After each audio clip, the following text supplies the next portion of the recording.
Bismillahirrahmanirrahim. Assalamualaikum warahmatullahi wabarakatuh. Pemirsa yang tadi manapun Anda berada, senang kembali berjumpa dalam program kita Ruhani Hazain, di mana di dalam program ini kita akan membahas karya-karya agung dari Hadrat Masih Maud alaihissalam yang telah terkompilasi di dalam buku Ruhani Hazain. Dan untuk episode kali ini, insyaallah ta'ala kita akan membahas buku pertama dari jilid ke-9 kitab Ruhani Hazain yang berjudul Anwarul Islam. Artinya adalah cahaya-cahaya Islam. Baik, saya Hafizur Rahman, di studio telah hadir narasumber kita, Bapak Maulana Athol Ghalib Yudi Hadiana. Mari kita sapa beliau terlebih dahulu dan kita mulai diskusi kita pada episode kali ini. Baik, Assalamualaikum Bapak. Waalaikumsalam warahmatullahi wabarakatuh. Bagaimana kabar Bapak hari ini? Alhamdulillah, baik. Alhamdulillah, baik, sehat. Sehat. Baik, kitab Anwarul Islam, kitab yang pertama dalam jilid ke-9, artinya buku pertama pembahasan jilid yang baru ya Pak ya? Iya. Seperti biasa, saya ingin bertanya mengenai bagaimana kondisi Hindustan pada waktu Hadrat Masih Maud menulis buku ini dan tergerak yang mendorong beliau untuk menulis buku ini. Baik, bismillahirrahmanirrahim. Jadi kalau kita berbicara mengenai hal yang mendorong Hadrat Masih Maud alaihissalam menulis buku Anwarul Islam ini ada kaitannya tadi dengan ya kondisi di Hindustan. Terlebih lagi ini masih berkait erat dengan peristiwa yang terjadi sebelumnya, yaitu perdebatan antara Hadrat Masih Maud alaihissalam yang mewakili Islam dengan pihak Kristen yang diwakili oleh Abdullah Atham ya. Nah, pada akhir perdebatan tersebut yang disebut dengan Jangge Muqaddas, karena Abdullah Atham mengutarakan kalimat-kalimat kata-kata berkenaan dengan Rasulullah, agama Islam yang tidak tepat, tidak baik. Di antaranya na'udzubillah menyebut Rasulullah SAW Dajjal dan sebagainya, hal-hal yang sangat tidak hormat. Maka Hadrat Masih Maud berdoa, dan sebagai jawaban dari doanya Allah Subhanahu wa taala mengabarkan kepada beliau sebuah nubuatan bahwa seandainya pihak Abdullah Atham ini tidak berhenti atau tidak kembali kepada kebenaran gitu ya, maka dalam waktu 15 bulan akan oleh Allah Subhanahu wa taala masukkan ke dalam hawiyah. Hawiyah ini Hadrat Masih Maud disebutkan sebagai azab dari Allah Subhanahu wa taala berupa kematian, dengan syarat dia tetap pada kalimat-kalimat perkataan-perkataannya mengenai Islam, mengenai Rasulullah SAW yang tidak tepat tadi. Nah, singkat kata, kemudian setelah masa 15 bulan lewat, ternyata Abdullah Atham ini tidak masuk ke dalam hawiyah atau tidak dikenai oleh azab berupa kematian. Maka pihak Kristen kemudian mengklaim bahwa terbukti kemenangan agama Kristen di dalam perdebatan itu. Jadi Islam kalah. Mereka mencaci maki Hadrat Masih Maud dan mengunggul-unggulkan ya pihak Kristen. Nah, kemudian yang unik juga sebagaimana pada ketika kita membahas buku Jangge Muqaddas ini disebutkan bahwa beberapa ulama ya juga justru berpihak kepada Kristen. Nah, sebenarnya perdebatan Jangge Muqaddas ini bukan pribadi Hadrat Masih Maud sebagai seorang mulhim atau penerima ilham atau pendakwaan beliau sebagai Al-Masih yang dijanjikan dengan pihak Kristen. Bukan perdebatan pribadi, tapi beliau mewakili agama Islam, dan pihak Kristen pun menyebutkan di dalam Nure Afsan ya, surat kabar mereka, risalah mereka menyebutkan bahwa ini adalah perdebatan antara agama Islam untuk membuktikan bahwa agama Islam itu benar, Kitabul Al-Quran itu adalah kalam-kalam Allah, dan pembuktian itu dan melawan argumentasi-argumentasi Kristen. Jadi perdebatan antara Islam dan Kristen. Tetapi kendati pun ini adalah Islam dan Kristen, beberapa ulama justru mereka malah seperti halnya orang-orang Kristen tadi bersukaria gitu ya, setelah Abdullah Atham tidak meninggal dalam tempo 15 bulan itu dan mencaci maki Hadrat Masih Maud dengan kata-kata yang kotor. Nah, di dalam kondisi seperti itulah kemudian pada tanggal 5 September tahun 1894 Hadrat Masih Maud menulis buku Anwarul Islam ini untuk memberikan penjelasan. Artinya itulah kondisi yang melatar belakangi atau mendorong Hadrat Masih Maud menulis buku ini. Dari penjelasan Bapak bisa kita tangkap, mungkin kita bisa gambarkan bahwa buku ini akan menjelaskan mengenai nubuatan tersebut. Betul. Bagaimana Abdul Hatam tidak terkena azab yang dijanjikan setelah 15 bulan ya Pak ya. Tetapi mungkin pemirsa yang jika ingin kembali mereview kejadian perdebatan tersebut bisa melihat kembali ke episode pembahasan mengenai buku Jangge Muqaddas ya Pak ya. Oke.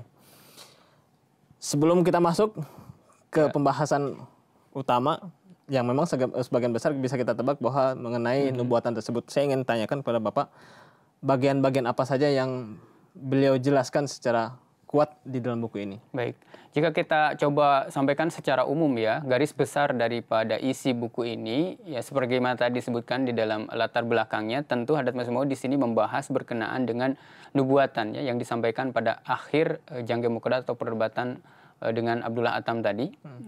Beliau bahas berkenaan dengan nubuatan tersebut. Kemudian yang kedua juga Hadrat Masih Maud membahas berkenaan dengan bagaimana reaksi yang ditunjukkan oleh Abdullah Atam setelah beliau ini mendengar nubuatan tersebut disampaikan oleh Hadrat Masih Maud. Nah, reaksinya seperti apa? Jadi di sini pun beliau membahas. Kemudian yang ketiga, Hadrat Masih Maud membahas berkenaan dengan tantangan ya terhadap Abdullah Atam kalau memang dia ini tidak rujuk ilal haq ya dalam tempo 15 bulan masa nubuatan tersebut, dia ini tidak berhenti dari caci makinya, perkataan-perkataan kotornya terhadap Islam, terhadap Rasulullah. Kalau memang benar tidak sama sekali dia ini berhenti dari itu dan tidak ada rasa takut dalam dirinya, maka silakan bersumpah. Jadi Hadrat Masih Maud menulis mengenai tantangan untuk bersumpah, dan kemudian Hadrat Masih Maud pun terkait dengan tantangan untuk bersumpah ini ya kepada Abdullah Atam menerbitkan 4 selebaran terkait dengan ini. Jadi garis besarnya seperti itu kurang lebih. Oke, baik. Ketika kita merujuk kembali buku Jangge Muqaddas ya Pak ya, buku tersebut berakhir dengan nubuatan Hadrat Masih Maud mengenai Abdullah Atam. Tetapi bagaimana kelanjutan dari nubuatan itu tidak dijelaskan di dalam buku itu. Artinya di dalam buku ini dijelaskan kembali kelanjutan dari nubuatan yang beliau sampaikan terhadap Abdullah Atam ya Pak ya. Bagian pertama yang Bapak sampaikan adalah seperti itu. Apakah di dalam buku ini kemudian Hadrat Masih Maud membacakan kembali atau menuliskan kembali nubuatan yang ditulis di dalam Jangge Muqaddas, atau hanya poin-poin saja yang beliau highlight di sini? Nah ya, jadi betul tadi di dalam buku Anwarul Islam ini Hadrat Masih Maud beliau di samping menjelaskan, beliau pun menulis kembali kalimat-kalimat ya yang beliau sampaikan di dalam nubuatan ketika terjadi atau di akhir Jangge Muqaddas tersebut. Beliau menuliskan secara lengkapnya dan juga memberikan penjelasan. Nah, di bagian awal dari buku Anwarul Islam ini berkenaan dengan nubuatan tadi, Hadrat Masih Maud memberikan sebuah penegasan bahwa sebenarnya nubuatan yang disampaikan setelah perdebatan Jangge Muqaddas yang berakhir pada tanggal 5 Juni ya, tanggal 5 Juni 1893 berkenaan dengan pihak Abdullah Atam kalau memang dia tidak berhenti dari kata-kata dusta dan lain sebagainya itu, cacian makian-makiannya itu akan dimasukkan oleh Allah Ta'ala ke dalam hawiyah atau mendapatkan azab kematian dalam waktu 15 bulan. Nah, Hadrat Masih Maud beliau mempertegas bahwa sebenarnya nubuatan ini sesuai dengan iradah dan hukum atau perintah dari Allah Subhanahu wa Ta'ala sudah tergenapi secara sempurna ya pada waktunya, sesuai dengan waktu yang ditetapkan. Itu dalam 15 bulan itu sudah tergenapi sebenarnya secara jelas. Nah, bagi orang-orang yang memiliki rasa adil, kemudian memiliki sifat jujur, kata Hadrat Masih Maud, tidak ada cara lain bagi mereka setelah melihat reaksi Abdullah Atam itu kecuali mengakui bahwa memang nubuatan ini telah tergenapi secara sempurna. Namun Hadrat Masih Maud menyebutkan bahwa apalah daya bagi orang-orang yang memang di dalam dirinya terdapat rasa fanatik, kemudian tidak mau mencari tahu, lalu tidak melihat secara keseluruhan peristiwa-peristiwa yang terjadi, yaitu bagaimana reaksi yang timbul ya setelah Hadrat Masih Maud menyampaikan nubuatan itu kepada Abdullah Atam, kemudian justru hanya ingin tidak mengikuti juga kalimat-kalimat wahyunya seperti apa, lalu hanya ingin menafsirkan atau menyatakan wahyu ini seperti apa tergenapinya itu sesuai dengan keinginan dirinya sendiri. Tidak ada cara lain, kata Hadrat Masih Maud, tidak ada pengobat lain bagi mereka yang memang hatinya sudah tertutup seperti itu. Kalau tidak, Hadrat Masih Maud menyebutkan bahwa sebenarnya nubuatan ini sudah tergenapi ya secara sempurna. Nah, kemudian Hadrat Masih Maud menyinggung berkenaan dengan isi daripada nubuatan itu. Secara ringkas ya di sini bisa disebutkan bahwa di dalam nubuatan itu disebutkan pihak yang secara sengaja mengada-adakan kedustaan, ya, mengada-adakan kedustaan, kemudian menyebut seorang manusia yang lemah sebagai Tuhan.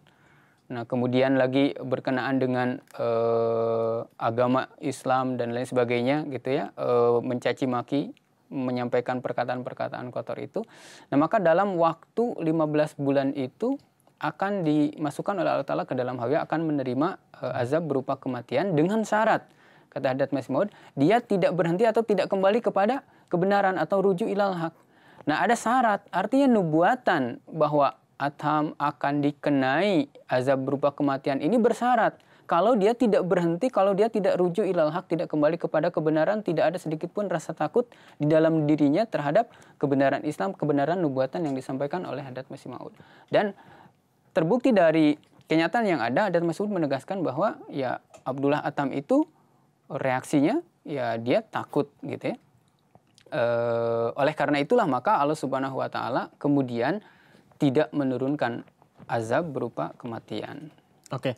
Artinya ketika selamatnya Abdullah Adham dari azab yang telah dinubuatkan oleh Hadrat Masih Maud itu pun menjadi suatu penggenapan terhadap nubuatan ini sendiri ya Pak ya. Bagaimana beliau setelah 15 bulan tidak terkena apa-apa karena beliau termasuk ke dalam kategori yang syarat tadi, rujuk ilal haq ya Pak ya, rujuk ilal haq, maka beliau pun selamat dari nubuatan dalam kurun waktu 15 bulan.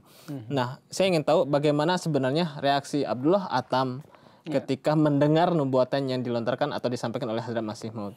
Ya, jadi memang berkenaan dengan reaksi Abdullah Adham ini, Hadrat Masih Maud pertama beliau menyebutkan beberapa poin setelah beliau juga mengamati bahwa ketika nubuatan ini disampaikan kepada Tuan Abdullah Adham, Tuan Abdullah Adham ini, kemudian beliau ini menunjukkan rasa takut yang begitu rupa, sehingga ke setiap kota dia pergi, ke setiap tempat dia pergi, Abdullah Adham ini diliputi oleh rasa takut.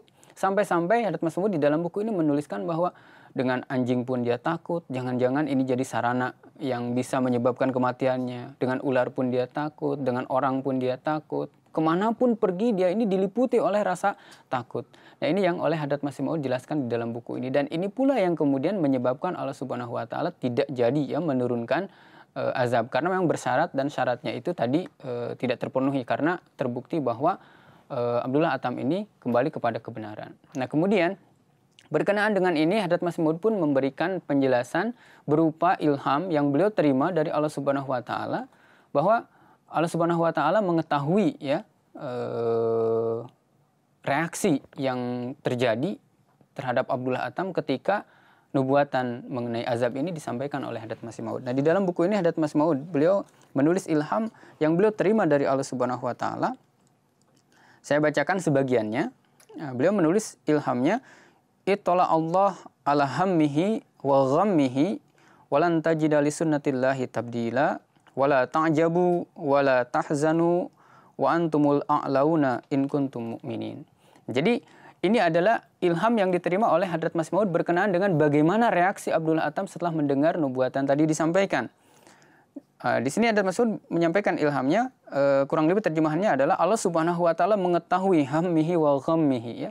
Jadi Allah taala mengetahui kekhawatirannya, kegelisahannya, kesedihannya, yaitu kesedihan siapa, kegelisahan siapa? Kegelisahan Abdullah Adham. Nah, jadi Allah Subhanahu wa taala mengetahui bahwa setelah Abdullah Adham mendengar nubuatan itu dia diliputi oleh rasa khawatir, rasa gelisah, rasa takut. Dan karena adanya rasa takut itu pun kemudian Abdullah Adham dalam jangka waktu nubuatan selama 15 bulan itu dia berhenti dari caci makinya, dari kata-kata kotornya. Nah, sehingga karena itu pula lah kemudian Hadrat Masih Maud memberikan penjelasan sekali lagi bahwa azab yang dijanjikan dalam kurun 15 bulan itu tidak jadi atau tidak diturunkan kepadanya. Karena dia berhenti, dia gelisah, dia diliputi oleh rasa takut. Kemudian pada bagian berikutnya walan tajida li sunnatillahi tabdila.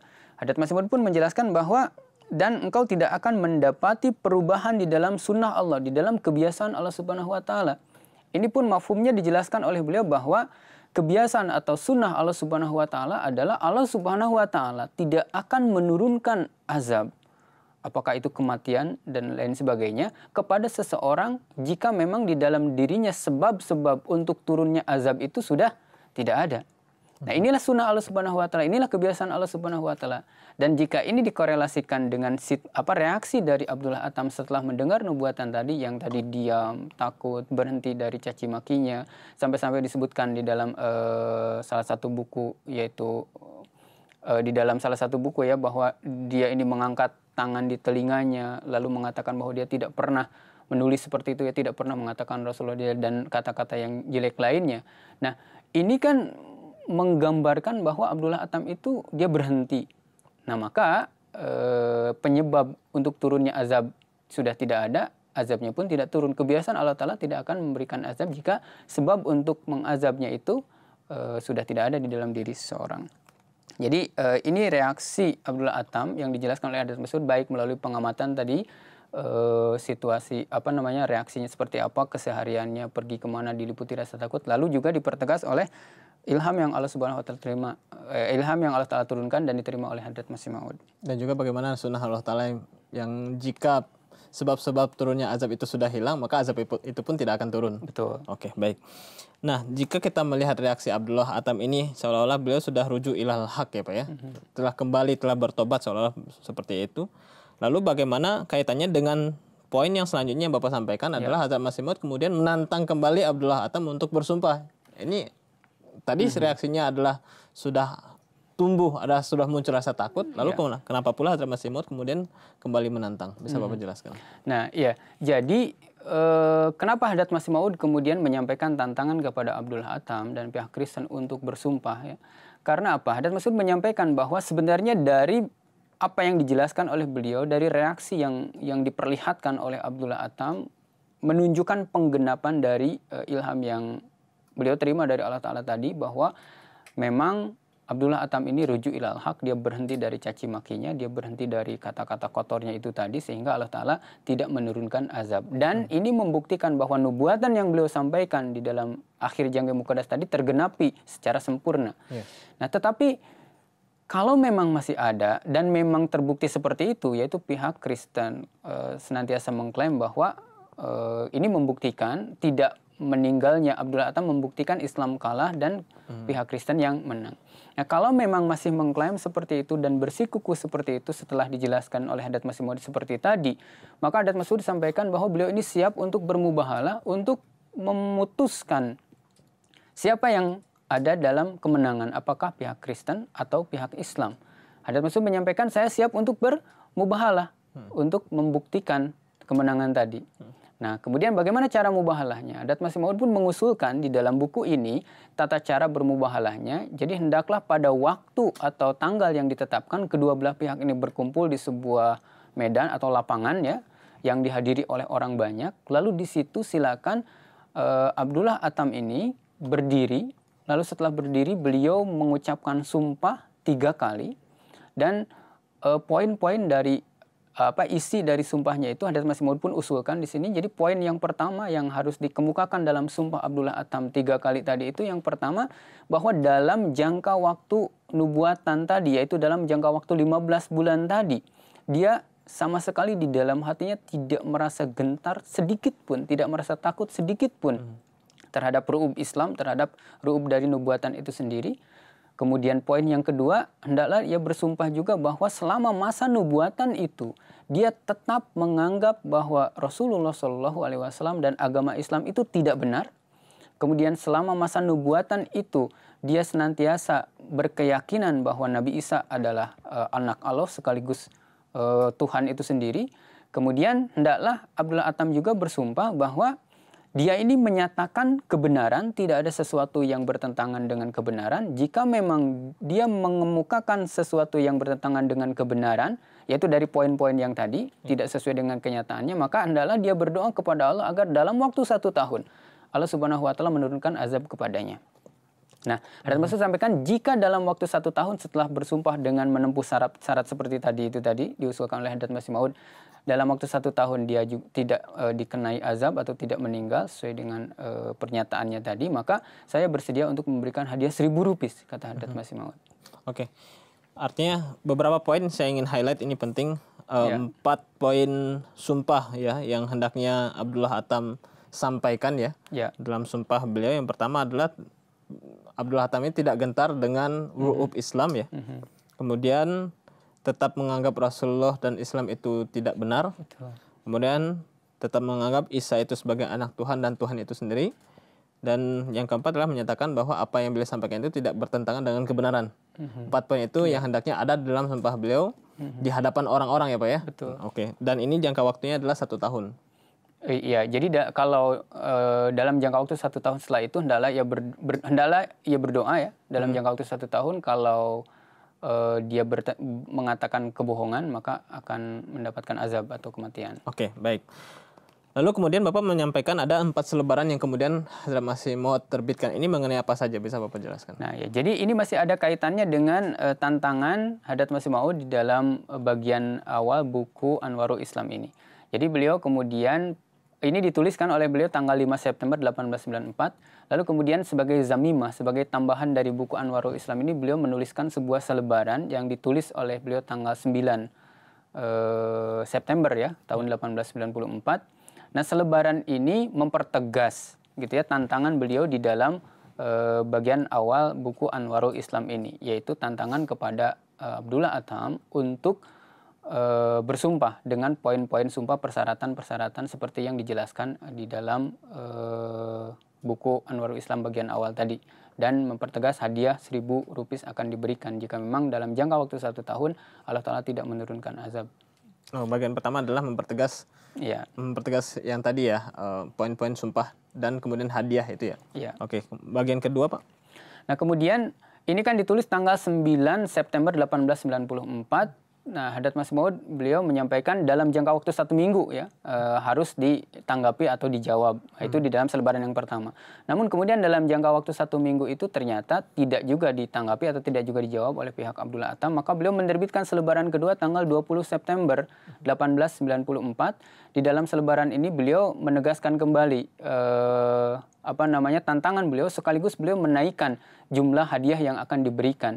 Jika di selebaran pertama itu 1.000 rupiah, kalau memang Abdullah Atam mau bersumpah dengan syarat-syarat seperti tadi itu. Nah, di selebaran yang kedua ini beliau menegaskan berkenaan dengan kalau memang beliau ini, yaitu Abdullah Atam, mau bersumpah dengan persyaratan tadi, maka hadiah yang akan diberikan itu naik menjadi 2.000 rupiah. Jadi selebaran kedua ini judulnya selebaran dengan hadiah 2.000 rupiah untuk kali yang kedua, yaitu selebaran yang kedua. Seperti itu.